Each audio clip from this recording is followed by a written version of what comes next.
माननीय गृह मंत्री जी,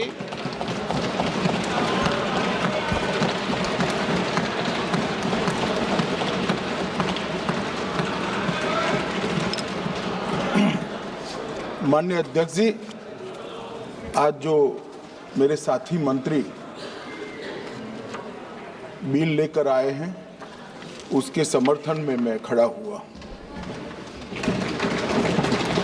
माननीय अध्यक्ष जी, मैं सुबह से जो चर्चा चल रही है 12 बजे से, ओके एक मिनट चेक कराता हूँ। हाँ एक सेकंड चेक कराता हूँ।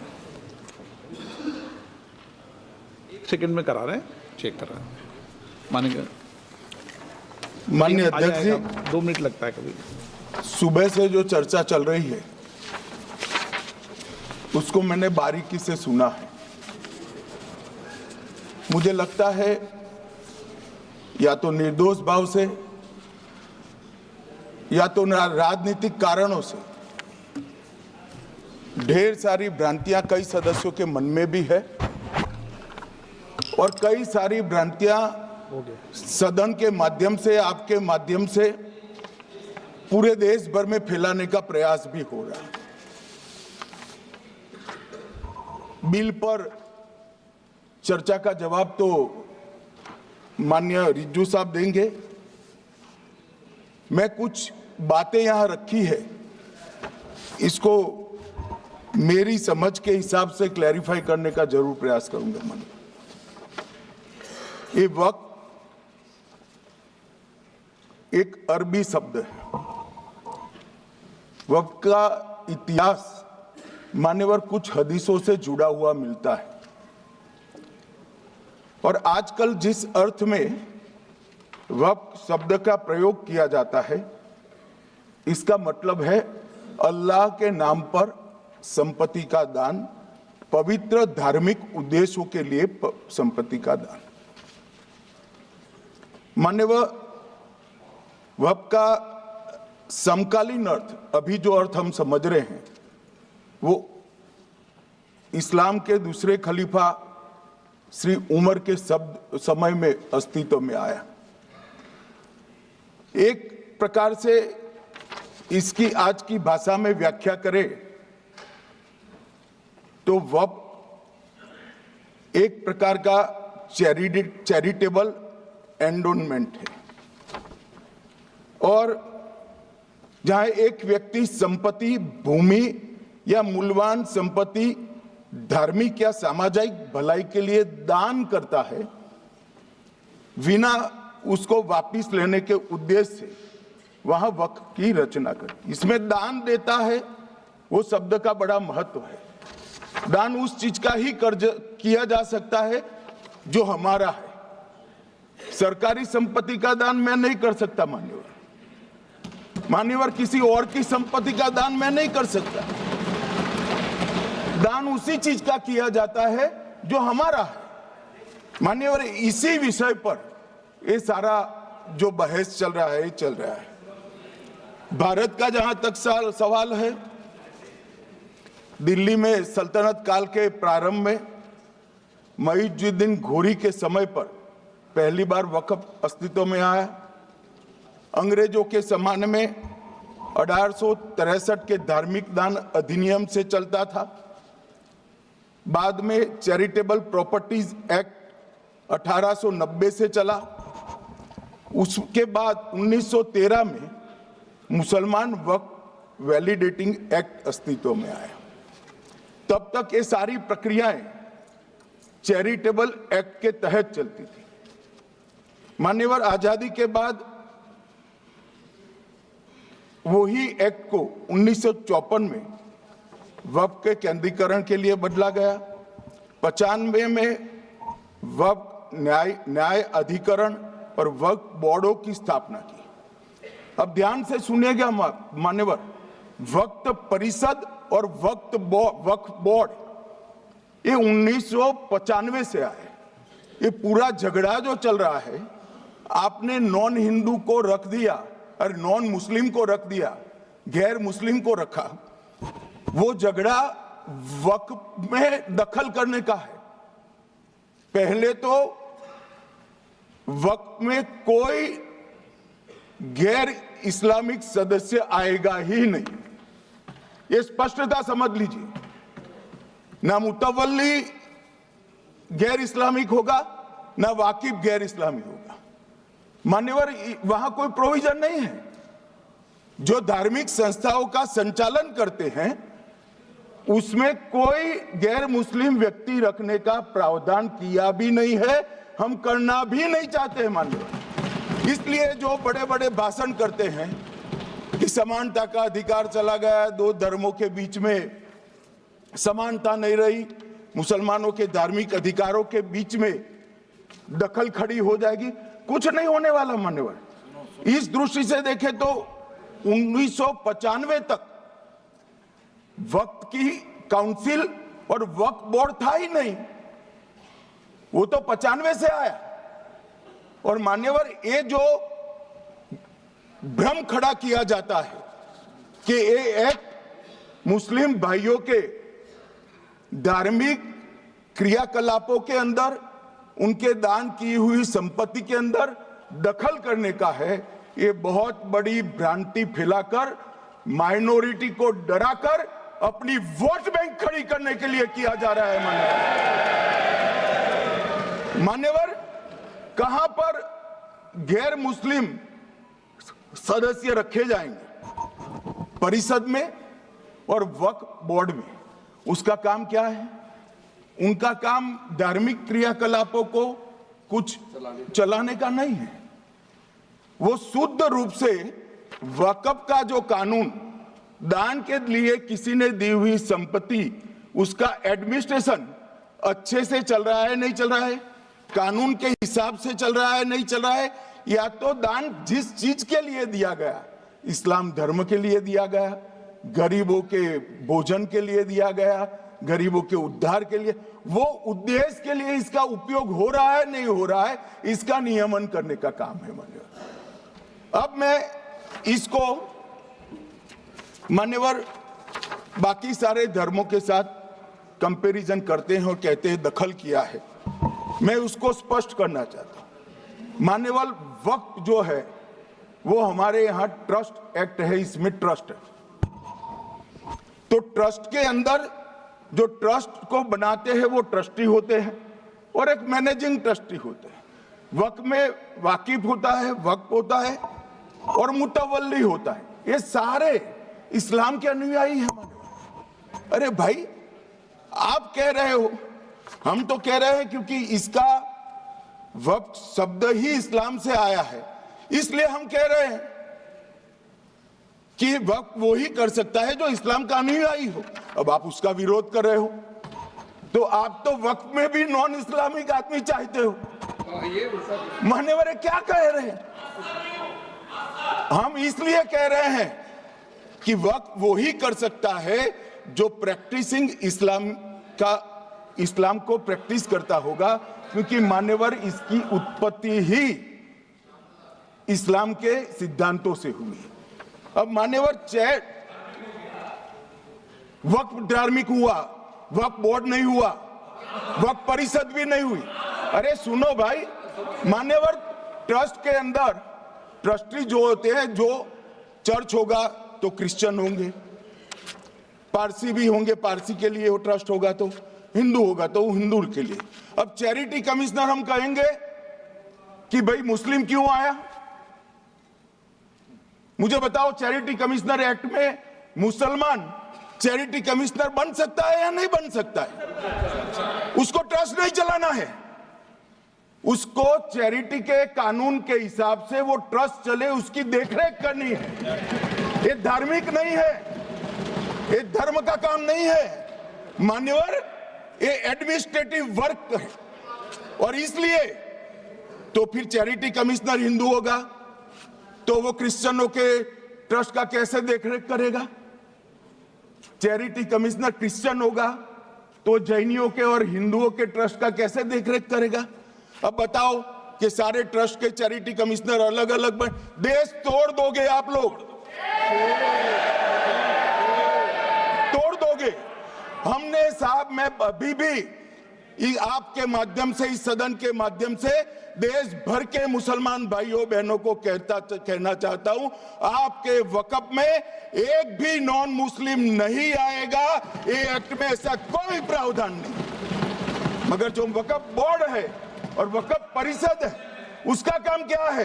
वक्फ की संपत्तियां मान्यवर बेच खाने वाले लोगों को पकड़कर इसके बाहर निकालने का। वक्फ के नाम पर औने पौने दाम में संपत्तियों को 100 साल तक किराए पे देने वाले लोगों को पकड़ना है। वक्फ का जो पैसा होता है, इनकम जो गिरती जा रही है, जिसके माध्यम से माइनॉरिटी का विकास करना है, माइनॉरिटी को आगे बढ़ाना है, इस्लाम धर्म की सारी धार्मिक संस्थाओं को पुख्ता करना है, ये पैसा जो चोरी होता है ना, उसको पकड़ने का काम वक्फ बोर्ड, वक्फ परिषद कर रहे हैं। और मान्यवर, वो चाहते हैं कि इनके राज में जो मिलीभगत चली वो चलती रहे। ये नहीं चलेगी, ये नहीं चलेगी। और मान्यवर, मैं आज आपको बताना चाहता हूं क्या स्थिति हुई है। मान्यवर, सबने कहा, रिपीटेशन भी होगा, परंतु मैं कहना चाहता हूं मान्यवर कि वक्फ के 2013 में जो अमेंडमेंट्स आए, अब बिल किरण भाई का है, मगर मैं कह सकता हूं कि वक्फ का 2013 का अमेंडमेंट न किया होता तो ये बिल लाने की शायद जरूरत न पड़ती। सब कुछ अच्छा चलता था। 14 में चुनाव आने वाला था, 13 में रातों रात तुष्टीकरण करने के लिए वक्फ कानून को एक्सट्रीम बना दिया गया। और मान्यवर, इसके कारण क्या हुआ? इसके कारण दिल्ली लुटियन की 123 वीवीआईपी संपत्ति कांग्रेस सरकार ने जब चुनाव मुहाने पर थे, 25 दिन दूर था, वक्फ को देने का काम कर दिया।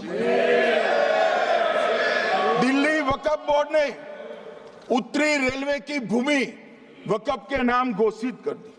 हिमाचल में वक्फ की संपत्ति बताकर उस पर अवैध मस्जिद बनाने का काम किया। 250 हेक्टेयर क्षेत्रफल वाले 12 गांव पर वक्फ का स्वामित्व हो गया तब तमिलनाडु में। और मान्यवर, तमिलनाडु के 1500 साल पुराने तिरुचेंदुरई मंदिर की 400 एकड़ भूमि को वक्फ की संपत्ति घोषित कर। ये जब मंदिर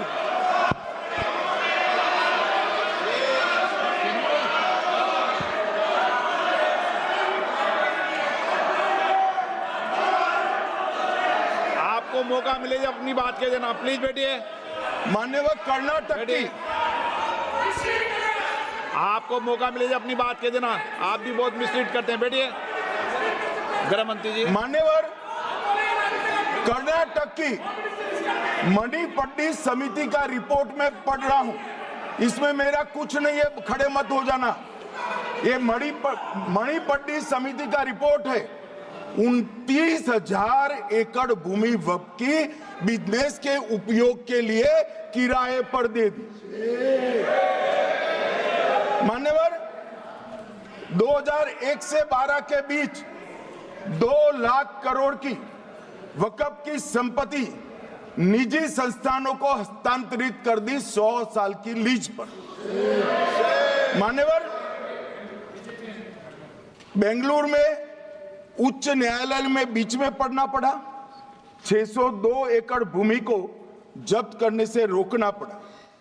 विजयपुर कर्नाटक के होनवाड़ गांव की 1500 एकड़ भूमि पर दावा कर उसको विवाद में डाला और 500 करोड़ की संपत्ति जिस भूमि का मूल्य है, वहां 5 स्टार होटल को महीने 12,000 रुपए के किराए से दे दिया।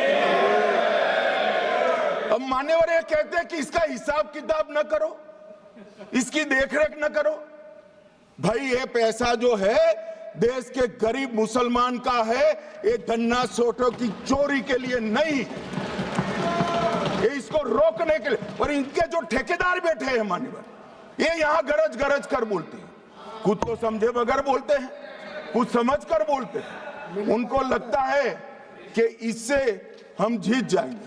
मान्यवर, कर्नाटक में दत्तापीठ के मंदिर पर क्लेम किया,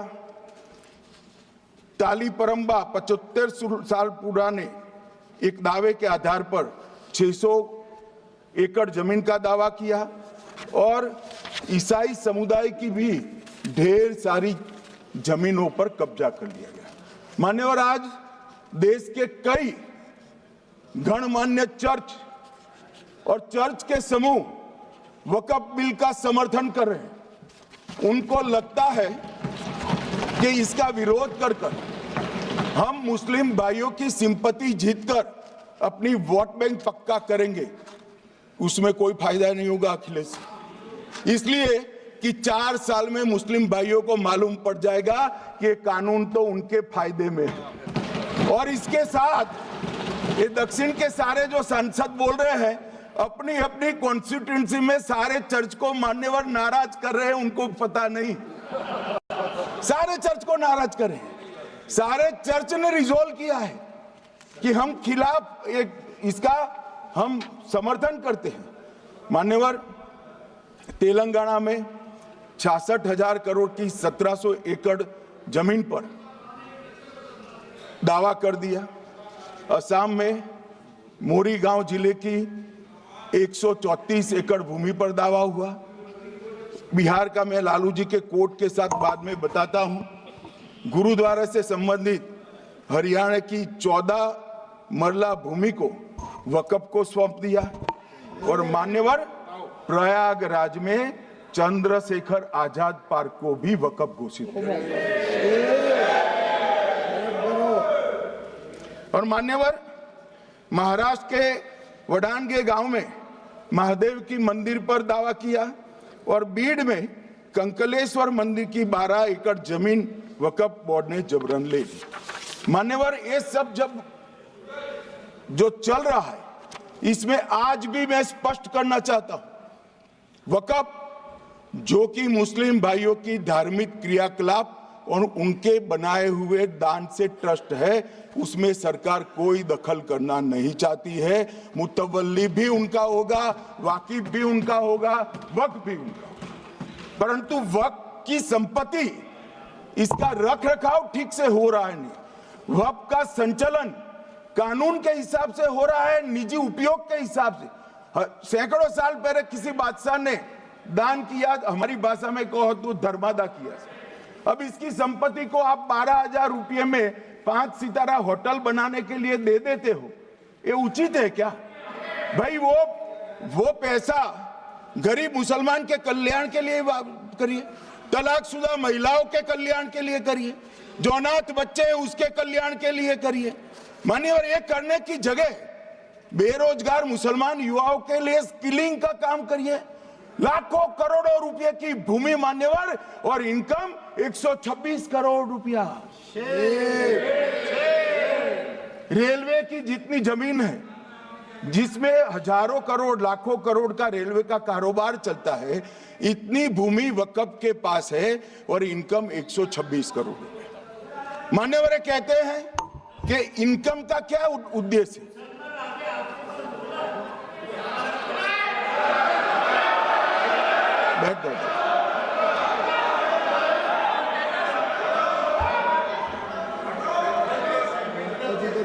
मान्यवर, मैं दादा की टेंशन समझ रहा हूं, ये बंगाल के मुसलमान भी सुन रहे हैं, तो उनको टेंशन होना स्वाभाविक है। मान्यवर, लालू प्रसाद जी, आज आरजेडी के सारे सदस्य बोले, जब 2013 का अमेंडमेंट आया, मैं लालू जी का तो पूरा पढ़ना चाहता हूं, बाकी सदस्यों का सिर्फ टोकन पढ़ूंगा। लालू जी ने क्या कहा? मैडम, सरकार जो यह संशोधन विधेयक पेश किया है, सरकार की पहल का हम स्वागत करते हैं। शाहनवाज हुसैन जी और अन्य माननीय सदस्यों ने अपनी बातों को यहां रखा, मैं उसका समर्थन करता हूं। आप देखिए सारी जमीनें हड़प ली गई है, चाहे सरकारी हो या गैर सरकारी। वक्फ बोर्ड में जो काम करने वाले लोग हैं उनके द्वारा सारी प्राइम लैंड को बेच दिया गया है। पटना में ही डाक बंगले की जितनी प्रॉपर्टी थी सब पर अपार्टमेंट बन गए। इस तरह की काफी लूट खसोट हुई है। हम संशोधन विधेयक तो आपको अंत में लाए हैं, समर्थन करते हैं, लेकिन मैं चाहता हूं कि भविष्य में आप कड़ा कानून लाइए और ये जो चोरी करने वाले लोग हो उनको जेल की सलाखों के पीछे। अब साहब, लालू प्रसाद की इच्छा इन्होंने तो पूरी नहीं की, नरेंद्र मोदी जी ने पूरी कर दी। ये लालू जी ने कहा था एक कड़ा कानून लाइए।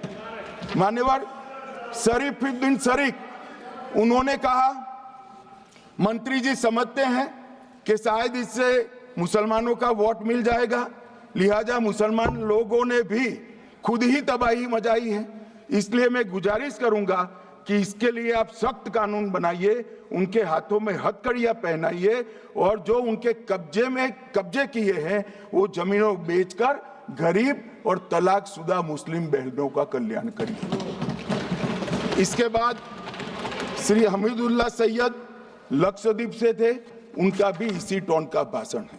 और मान्यवर, मैं आज की बात नहीं कर रहा हूं, 2013 का जो बिल कांग्रेस पार्टी लेकर आई इसके विरोध में इनके समर्थकों ने जो कहा था मान्यवर ये है। और क्या होगा भाई इससे? पारदर्शी ऑडिट होगी, आज ऑडिट ही नहीं हो रही।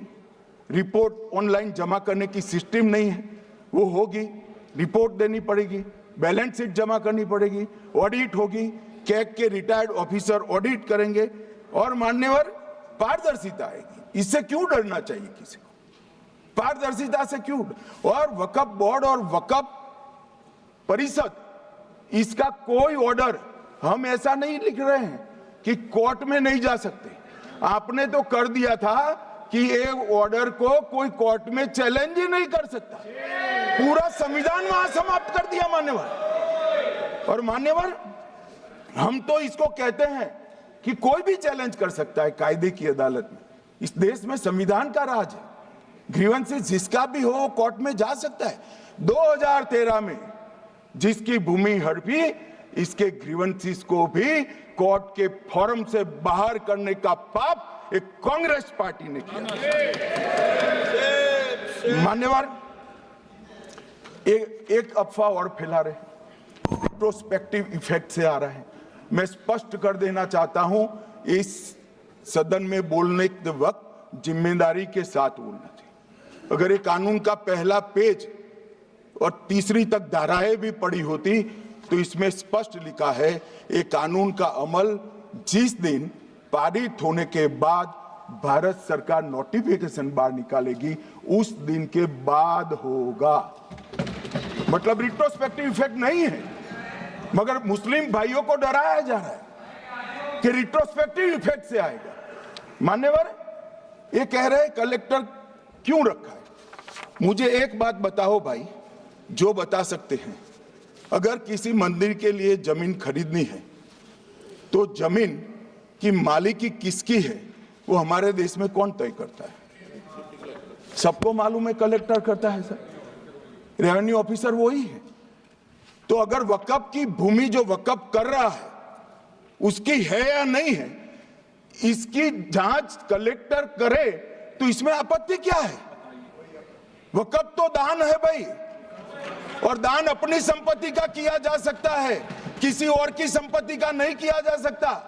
गांव में कोई बेचारा अमेरिका गया है 4 महीने पढ़ने के लिए, घूमने के लिए, आता है तो कि वक्फ घोषित हो गया। कोई कारोबार करने के लिए दिल्ली आया, आता है तो कि वक्फ घोषित हो गया। अरे ऐसा नहीं होता भाई, कलेक्टर को पूछना पड़ेगा सरकारी संपत्ति है या नहीं है, इसकी जांच करनी चाहिए या नहीं करनी चाहिए। ढेर सारे मंदिर बनते हैं, बने भी है, बनेंगे भी, ढेर सारे चर्च बने हैं, गुरुद्वारे बने हैं, सरकारी संपत्ति पर बन सकते हैं क्या? नहीं बन सकते मान्यवर। जहां वक्फ की घोषणा होती है वो भूमि सरकारी है या नहीं है वो सत्यापित करना ही चाहिए, और कलेक्टर के अलावे इसको कोई सत्यापित नहीं। मान्यवर, इन्होंने इन्होंने, मैंने पहले भी बताया मान्यवर, कोर्ट को भी रास्ते से निकाल दिया। मैं बाद में बात करता हूं मान्यवर, ये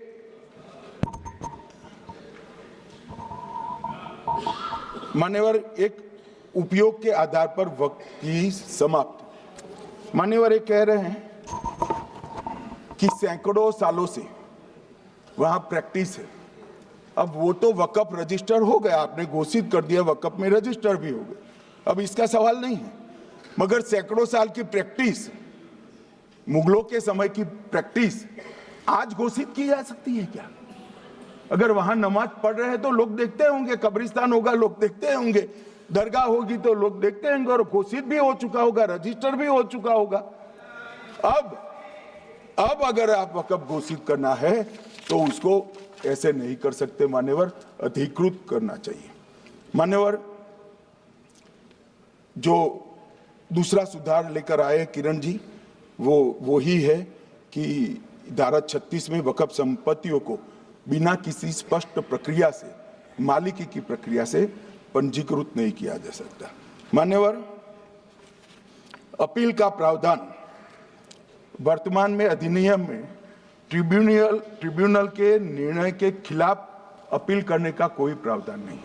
ये दृष्टिभ्रम खड़ा कर रहे थे गोगाई जी कि हाईकोर्ट में जा सकते। हाईकोर्ट में सिविल सूट नहीं जा सकता, रीट के अधिकारों का उपयोग कर हाईकोर्ट में जा सकते हैं। सिविल सूट में ज्यादा प्रोटेक्शन मिलता है मूल मालिक को। आपने सिविल सूट को खत्म कर दिया था, रीट के जुडिक्शन बहुत सीमित है, हम सब जानते हैं कि ये सीमित कर दिया गया था, आप भी जानते हो, मगर आपको वोट बैंक चाहिए। मान्यवर, ये हमारा स्पष्ट सिद्धांत है भारतीय जनता पार्टी की, मोदी सरकार का, कि वोट बैंक के लिए हम कोई कानून नहीं लाए। कानून न्याय के लिए होता है, कानून लोगों के कल्याण के लिए होता है। इन्होंने कहा कैसे कैसे कानून आए हैं, मैं बता देता हूं साहब। अभी कांग्रेस के महासचिव और माननीय सदस्य कह रहे थे क्या कानून आ रहे हैं सब, किस प्रकार के कानून आ रहे हैं।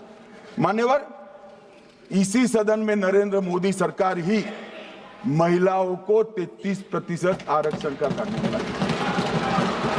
इसी सरकार में पिछड़ों को संवैधानिक अधिकार दिया गया। मान्यवर, इसी सरकार में बजट जो आए, इसमें गरीबों को गैस, शौचालय, पानी, 5 लाख तक का बीमा, 5 किलो अनाज, बिजली और घर दिए गए। मान्यवर, और कन्वर्जन कानून की बात करते थे और हंसते हंसते कहते थे कर्नाटक सरकार कन्वर्जन कानून लेकर आई है। सबसे पहला कन्वर्जन कानून उड़ीसा और मध्य प्रदेश में कांग्रेस सरकार लेकर आई, मगर उस वक्त कांग्रेस सरकार तुष्टीकरण की नीति पर नहीं चलती थी, महात्मा गांधी के सिद्धांतों पर चलती थी। मध्य प्रदेश और उड़ीसा में सबसे पहला कन्वर्जन के खिलाफ कानून कोई लाया तो कांग्रेस पार्टी लाई, और मुझे गर्व है मेरी पार्टी की सरकारें कन्वर्जन पर कानून लाती। मान्यवर, सबको अपना धर्म का अनुसरण करने का अधिकार है, कोई शौक से करे, मगर लोभ, लालच, भय, इससे धर्म परिवर्तन नहीं कराया जा सकता। किसी गरीब के पास खाना नहीं है, खाना देकर उसका धर्म बदला दोगे? कोई थोड़ा कम पढ़ा लिखा व्यक्ति है, उसका धर्म बदला दोगे? ऐसे नहीं होगा मान्यवर। और आपने भी किए हैं कानून, आप नए नए आए हो, आपको मालूम नहीं है मान्यवर, इनको मालूम नहीं, अभी अभी आए हैं 5 साल से। ये कांग्रेस पार्टी ने कानून किए थे मान्यवर। अपील का प्रावधान भी हमने आगे बढ़ाया, और गैर मुसलमानों के द्वारा दान की गई संपत्तियों पर, गैर मुसलमानों की दान की संपत्तियों पर वक्फ अधिनियम को हमने लगने से मना कर दिया। मानो उनके लिए चैरिटी कमिश्नर का कायदा है। ये प्रैक्टिसिंग इस्लाम, जो इस्लाम की प्रैक्टिस करते हैं, इसीलिए मान्यवर हमने ओवरराइडिंग इफेक्ट को भी समाप्त कर दिया। माननीय ट्रस्ट का नियमन करने का जो कानून होता है, जैसे चैरिटी कमिश्नर के कानून में कोई ओवरराइडिंग इफेक्ट नहीं है। जहां क्लासेस आते हैं वहां ओवरराइडिंग इफेक्ट होती है। यहां ओवरराइडिंग इफेक्ट इसलिए देगी कि आप जिसकी संपत्ति हड़पी जाएगी उसको कोर्ट से जाने से रोकना चाहते थे, इसलिए ओवरराइडिंग इफेक्ट जो हमने मान्यवर निकाल दिया है। मान्यवर एक ऐसी चर्चा लेकर आए कि चर्चा नहीं हुई। मैं आपको बताना चाहता हूं 2013 में जो अमेंडमेंट बिल आया, जिसके कारण ये बिल लाना पड़ा, वो बिल में कुल मिलाकर 5.4 घंटे चर्चा हुई थी, 5.5 घंटे दोनों सदन मिलाकर। और इस बिल में दोनों सदन मिलाकर 16 घंटे चर्चा हो रही है मान्यवर, 16 घंटे। इसके अलावे हमने डिमांड किया समिति बनाओ, समिति भी बनाई, 38 मीटिंगें हुई, 113 घंटे चर्चा हुई, 284 हितधारक बनाए गए। वक्फ बोर्डों की संख्या जो उपस्थित वक्फ बोर्ड भी हुए राज्यों के 25 हुए, राज्य सरकार के प्रतिनिधि 15 राज्य सरकारों के आए, सांसद 8 हुए, विधायक विधान परिषद 7 हुए और अध्ययन दौरे 3 किए गए और अल्पसंख्यक आयोगों को भी 5 बुलाया गया। ये सबसे 92.68 लाख करीब 1 करोड़ सुझाव देश भर से ऑनलाइन आए। इसकी मीमांसा कर एक कानून बना है। आप ऐसे इसको खारिज नहीं कर सकते हो भाई, पूरी प्रक्रिया को। आप जो कर रहे हैं 5.5 घंटे की प्रक्रिया, ये बहुत लोकतांत्रिक प्रक्रिया है और हम 16 घंटे चर्चा करते हैं कि चर्चा आपके अनुरूप चर्चा नहीं हो सकती। इस सदन में हर सदस्य बोलने के लिए स्वतंत्र है, कोई परिवार की यहां चलती नहीं है। ये तो जनता के नुमाइंदे हैं, किसी की कृपा से नहीं आए हैं। मान्यवर, जो दिल में है, जो जनता की आवाज है, वो रखेंगे। मान्यवर, एक सदस्य द्वारा कहा गया कि ये मिसलीडिंग है कि पुराने कानून में 2013 के जो अमेंडमेंट्स थे उसमें अपील का प्रोविजन था। अब मैं कहना चाहता हूं 83(9) उसमें अधिकरण द्वारा किए गए किसी भी विनिश्चय का आदेश विरुद्ध, चाहे वो अंतरिम हो या फाइनल, इस पर अपील नहीं हो सकती। इसका मतलब अपील का प्रोविजन आपने रखा ही नहीं था। सिविल न्यायालय, राजस्व कोर्ट और अन्य प्राधिकरण, उसके अधिकार क्षेत्र पर भी प्रतिबंध लगा दिया और सरकारी अधिसूचना जो बाद में वक्फ बोर्ड और वक्फ परिषद के एडवाइस से होगी, इसको भी कोई चुनौती नहीं दे सकता। मान्यवर, मुझे ये बताओ कि अभी अभी फैशन है संविधान लहराने की। ये संविधान के हिसाब से सरकार का या किसी भी निजी संस्था का कोई भी फैसला मान्यवर कायदे की कोर्ट से बाहर कैसे हो सकता है? कोई भी फैसला हो, ये देश की अदालत वो फैसले तक रुचि नहीं रखेगी। नागरिक ग्रीवेंसेस लेकर कहां जाएंगे? जिसकी भूमि हड़प कर ली गई वो कहां जाएगा? ऐसा नहीं चलेगा। आपकी वोट बैंक के लिए आपने किया था, हम खारिज कर रहे हैं, हम खारिज कर रहे हैं। ऐसा नहीं चलेगा। अदालत में जाइए, जिसको ग्रीवेंसेस है आइदर और साइड से, और अदालत न्याय करेगी। न्याय के लिए तो अदालतें बनी हैं। और मान्यवर, यहां एक सदस्य ने तो कह दिया माइनॉरिटी इस कानून को स्वीकार नहीं करेगी। क्या धमकाना चाहते हो भाई? संसद का कानून है, सबको स्वीकार करना पड़ेगा। स्वीकार नहीं करेंगे मतलब क्या है? कैसे बोल सकते हैं कोई? हम कानून को स्वीकार नहीं करेंगे। ये कानून भारत सरकार का है, हर एक पर बंधन करता होगा और इसको स्वीकार करना पड़ेगा। मान्यवर, ये हमने तो खैर वक्फ को छेड़खानी नहीं की। वक्फ बोर्ड और वक्फ परिषद के अंदर बदलाव किया है, मगर वक्फ के लिए भी क्या क्या जजमेंट आए। सैयद फजल पुकोया थंगल बनाम भारत संघ 10/11/28 को केरल उच्च न्यायालय ने उन्होंने कहा वक्फ बोर्ड एक स्टैट्यूटरी बॉडी है, यह मुस्लिम समुदाय का प्रतिनिधि निकाय नहीं है। इसका फंक्शनिंग मान्यवर एडमिनिस्ट्रेटिव है। धार्मिक क्रियाकलापों को तो वक्फ ने करना है, चाहे कब्रिस्तान हो, चाहे दरगाह हो, चाहे मस्जिद हो, चाहे चैरिटी का काम, वो वक्फ बोर्ड को नहीं करना है भाई। ये केरल हाईकोर्ट ने किया, इलाहाबाद हाईकोर्ट ने भी, उसने तो मुतवल्ली तक भी कहा है, मगर हम मुतवल्ली तो जो धर्म का है वही रखेंगे।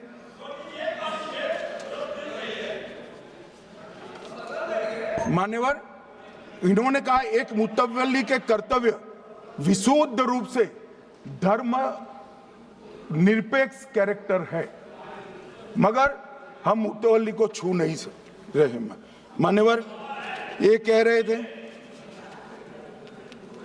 मान्यवर ये कह रहे थे कि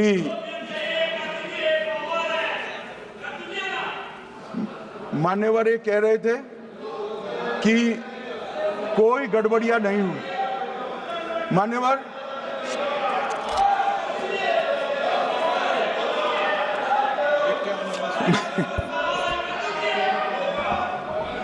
मान्यवर 2013 में अन्यायी कानून आया। भाई करने थोड़ा शांत हो जाइए। ये 26 के कारण डरे हुए और कुछ कारण नहीं। चुनाव जो है ना अक्टूबर में, 25 में जो चुनाव है इसके कारण डरे। मान्यवर भाई बैठ जाओ। मान्यवर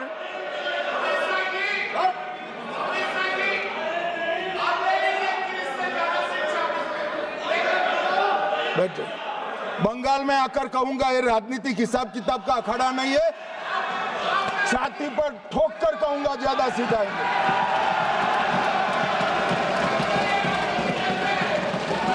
मान्यवर 2013 के, अरे बैठ जाओ वकील साहब बैठ जाइए। मान्यवर 2013 में जे वो भी रिपीट होने वाले हैं। मान्यवर 2013 में बैठ जाओ। मान्यवर 1913 से लेकर 2013 तक 1913 से 2013 तक वक्फ बोर्ड का कुल एकड़ में भूमि सब वक्फ का मिलाकर 18 लाख एकड़ था। मेरी विनंती है सभी सदस्य इसको ध्यान से सुनिए। 1913 से 2013 तक 18 लाख एकड़ और 13 से 25 तक एक कानून बनने का परिणाम क्या आया, और नई 21 लाख एकड़ भूमि बढ़ गई। अब मान्यवर 39 लाख एकड़ जो भूमि है उसमें 21 लाख एकड़ 13 के बाद। अब ये कह रहे हैं कि इसका दुरुपयोग नहीं हो रहा है मान्यवर। और लीज पर दी गई संपत्तियां 20,000 थी और 25 में रिकॉर्ड के हिसाब से, हो सकता है गलत भी हो सकता है, रिकॉर्ड्स के हिसाब से शून्य हो गई। तो मान्यवर संपत्तियां कहां गई? मान्यवर बेच दी गई। किसकी संपत्ति से, किसकी परमिशन से बेचा?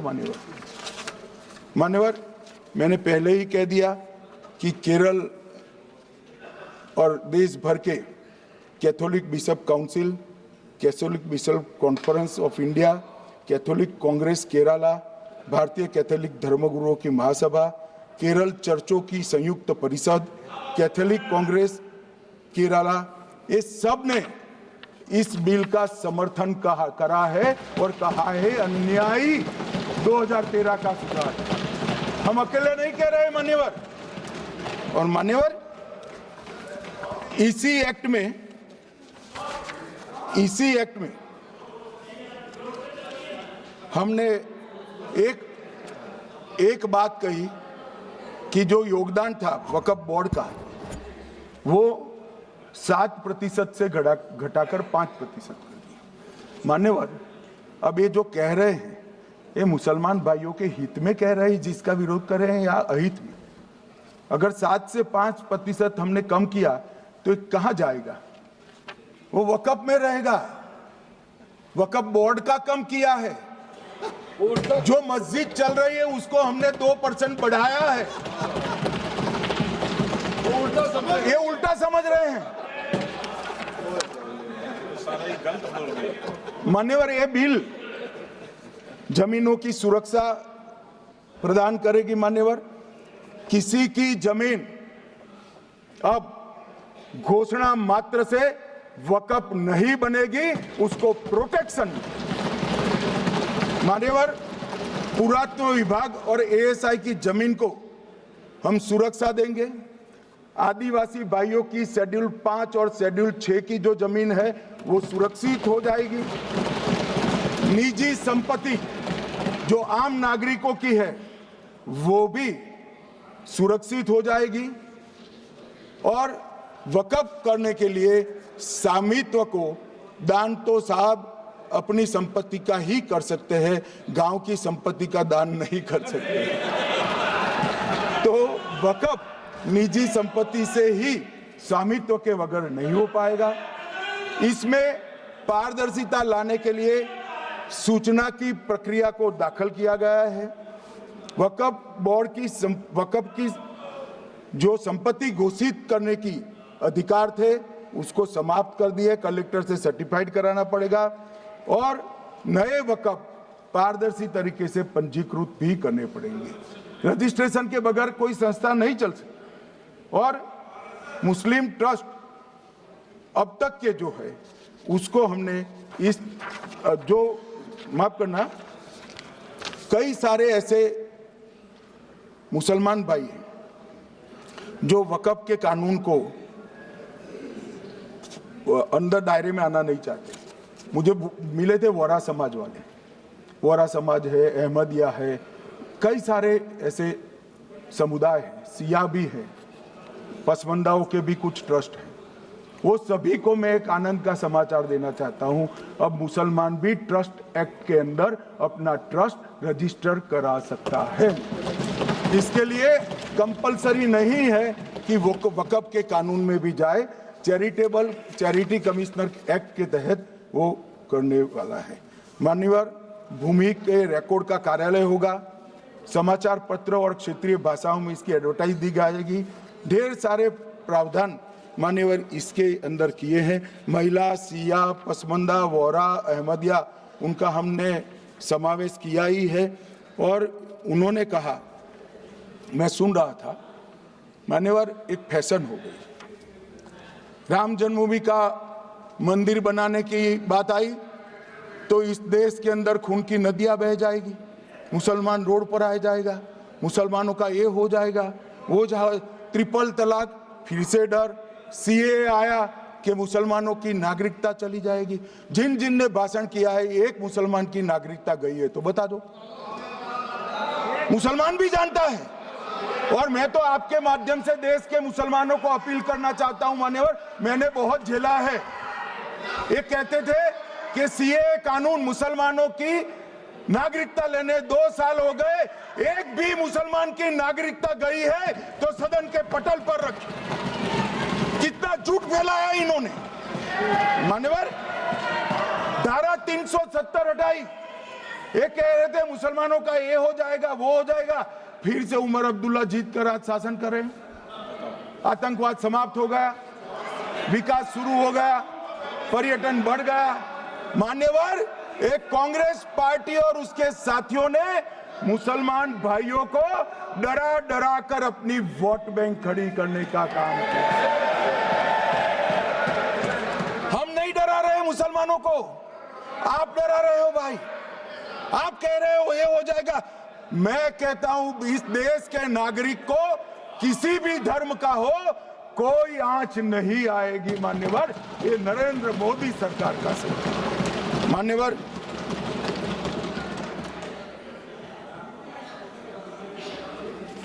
इनको मान्यवर ना पिछड़ों की चिंता है ना मुसलमानों की। ये सालों से जातिवाद और तुष्टीकरण इसके आधार पर काम करते हुए आए हैं और जातिवाद और तुष्टीकरण की राजनीति कर कर अपने परिवार की पॉलिटिक्स को आगे बढ़ाए हैं। मगर 2014 से मान्यवर जातिवाद, तुष्टीकरण और परिवारवाद को एक साथ नरेंद्र मोदी ने समाप्त कर कर विकास की राजनीति इस देश में प्रस्तावित की। पॉलिटिक्स ऑफ परफॉर्मेंस, परफॉर्म करिए और चुनकर आइए। 3 टर्म मोदी जी को चुना है और 3 टर्म भारतीय जनता पार्टी की सरकार रहने वाली है। मेरी बात को लिख कर मान्यवर, अंत में मैं किरण जी को बहुत बहुत बधाई देना चाहता हूं कि बहुत अभ्यास कर कर सारे दूषणों को निकालकर वक्फ कानून को शुद्ध, पारदर्शी और उद्देश्यों को समर्पित बनाने का काम रिज्जू साहब लेकर आए हैं। मैं इसका समर्थन करता हूं।